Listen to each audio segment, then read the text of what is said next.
নমস্কার, জয় শ্রীকৃষ্ণ। আজ আমি পবিত্র শ্রীমদ্ ভগবদ গীতার আমি 6 নম্বর অধ্যায়ে অর্থাৎ আত্মসংযম যোগ থেকে 35 নম্বর শ্লোকটা আপনাদের পাঠ করে শোনাবো। প্রথম আমি ধীরে ধীরে উচ্চারণ করব, তারপরে সুর করে ছন্দ করে উচ্চারণ করব, তারপরে আমরা এর শ্লোকের মানে জেনে নেব। চলুন শুরু করা যাক। শ্রী শ্রী বলবেন না, শ্রী ভগবানুবাচ, ভগবানুবাচ। তাহলে কি হলো? শ্রী ভগবানুবাচ। এবার শ্লোকে যাচ্ছি।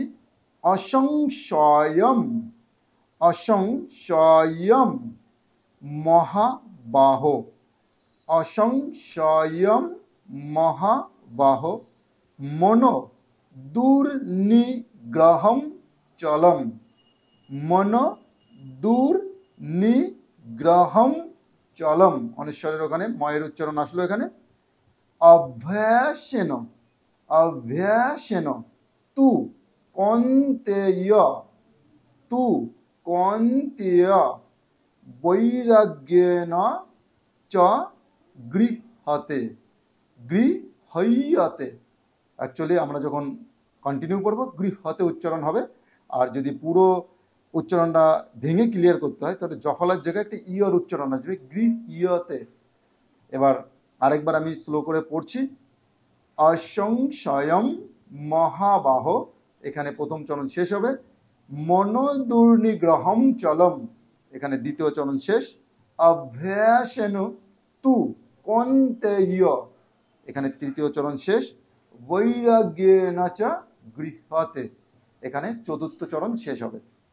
অর্থাৎ এবার আমরা সুর করে ছন্দ করে যদি একবার পাঠ করি কেমন শোনা যাবে? অসংশয়ম মহাবাহ মনোদুর্নিগ্রহম চলম, অভ্যাসেন তু কন্তেয় বৈরাগ্যেন চ গৃহ্যতে। এখানে ভগবান শ্রীকৃষ্ণ বলছেন, হে মহাবাহ, অর্জুনকে বলেছেন এই মন অত্যন্ত চঞ্চল, একে নিরোধ করা অত্যন্ত কঠিন। এই কথাটি একেবারেই সত্য। অর্থাৎ অর্জুন যে ভগবান শ্রীকৃষ্ণকে প্রশ্ন করেছিলেন যে এই মনকে আমি শান্ত করব কি করে, এই মন অতিরিক্ত চঞ্চল, তা প্রথম ভগবান শ্রীকৃষ্ণ কিন্তু অর্জুনকে তার কথার সহমত দিয়েছে যে এই মন অত্যন্ত চঞ্চল, একে খুবই কঠিন, একে শান্ত করা খুবই কঠিন।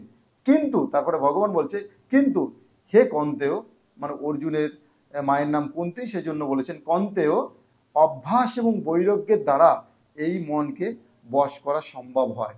হ্যাঁ, অর্জুন যে প্রশ্নটা করেছে আমাদেরও সেই প্রশ্ন যে মন অত্যন্ত চঞ্চল, এই মনকে শান্ত করা কঠিন। এটা ভগবান শ্রীকৃষ্ণ বলছে হ্যাঁ এটা কঠিন, কিন্তু অসম্ভব নয় অভ্যাস এবং বৈরাগ্যের দ্বারা। অর্থাৎ যে কোনো জিনিস আমরা যদি প্র্যাকটিস করি, কন্টিনিউ লাগাতার যদি প্র্যাকটিস করি, সেই জিনিসটা কিন্তু আসান হয়ে যায়, অর্থাৎ ইজি হয়ে যায়। যে কোনো কঠিন কাজই কিন্তু সহজ হয়ে যায় সেটা অভ্যাসের দ্বারা।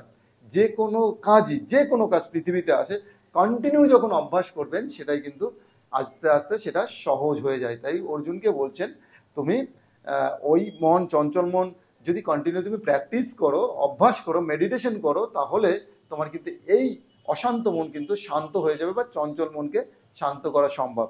এখান থেকে কিন্তু আমাদের উত্তর নেওয়া উচিত যে কন্টিনিউ যদি মেডিটেশন করি, কন্টিনিউ যদি ভগবদ গীতা চর্চায় সারি, সব কন্টিনিউ যদি ভগবান শরণাপন্ন থাকি, তাহলে কিন্তু আমাদের এই অশান্ত মন শান্ত হতে বাধ্য।